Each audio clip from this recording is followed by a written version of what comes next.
ঠাকুমা, শুনেছি যে সূর্যদাস জন্মগতই অন্ধ। তারপর শুনলাম যে সূর্যদাস নাকি চোখ ফিরে পেয়েছিলেন। তো কি করে চোখ ফিরে পেয়েছিলেন? হ্যাঁ সোনা, তুমি খুব সুন্দর প্রশ্ন করেছো। তুমি ঠিকই বলেছ, সূর্যদাস জন্মগতই অন্ধ ছিলেন। তিনি ওই গোবর্ধন তটে বাস করতেন আর ভগবানের ভজন করতেন। তো একদিন ভগবান শ্রীকৃষ্ণ এবং রাধারানী সূর্যদাসকে দর্শন দিতে এলেন।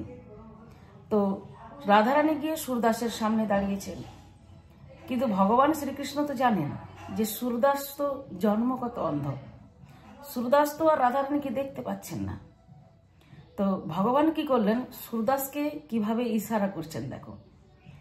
ভগবান বলছেন, রাধে, সূর্যদাস তো দেখতে পান না, কিন্তু সূর্যদাস খুব চালাক। সূর্যদাস এখনই তোমার চরণটা ধরে নেবে। তো সূর্যদাস তো বুঝে গেলেন যে রাধারানীর সামনেই রয়েছেন। ভগবান শ্রীকৃষ্ণ ইশারা করে দিলেন যে রাধারানীর চরণটা ধরতে। তো সূর্যদাস কি করলেন, যেই রাধারানীর চরণটা ধরতে গেলেন, রাধারানী একটু পিছিয়ে গেছেন।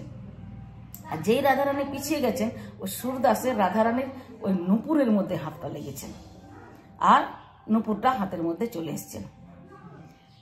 সূর্যদাস বললেন, ঠিক আছে, আমার কাজ হয়ে গেছে। এই নুপুরটা যার, সে তো নিতে আসবেন, আর এই নুপুরটা যখন নিতে আসবেন তখন আমি তার চরণটা ধরে নেব।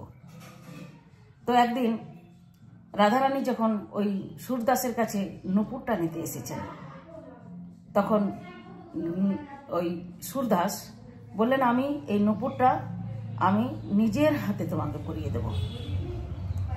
সূর্যদাস খুব চালাক। সূর্যদাস করলেন কি, ওই নুপুরটা রাধারানীর চরণে পরিয়ে দিলেন। পরিয়ে দিয়ে চরণটা আঁকড়ে ধরেছেন।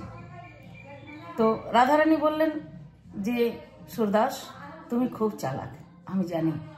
তুমি আমার চরণ ধরার জন্য এই নুপুরটা রেখেছিলে।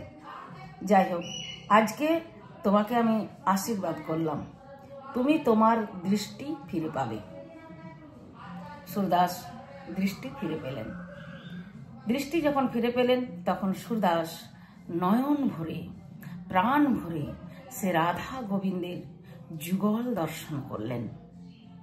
এবং যুগল দর্শন করে তিনি খুবই আনন্দিত হলেন। তখন ভগবান বললেন, সূর্যদাস, তুমি কি চাও বলো। সূর্যদাস বললেন, প্রভু, আমার এই নয়নটা তুমি ফিরিয়ে নাও। নয়নটা তুমি ফিরিয়ে নাও, কারণ আমি যার জন্য নয়ন চেয়েছিলাম সেই দর্শন আমার হয়ে গেল, সেই যুগল দর্শন আমার হয়ে গেল। আমি আর এই জগৎকে দর্শন করতে চাই না। এই নয়ন তুমি ফিরিয়ে নিয়ে নাও প্রভু। সূর্যদাস সেই দৃষ্টি আবার ফিরিয়ে দিলেন।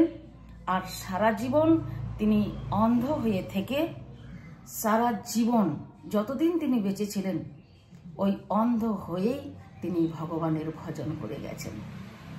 এই হচ্ছে সূর্যদাস। সূর্যদাস এইভাবে নিজের দৃষ্টি ফিরে পেয়েছিলেন এবং নিজের ইচ্ছায় তিনি ভগবানকে ফেরত দিলেন, আর অন্ধ হয়ে ভগবানের ভজন করে সারা জীবনটা পার করে দিলেন। বলো রাধে রাধে।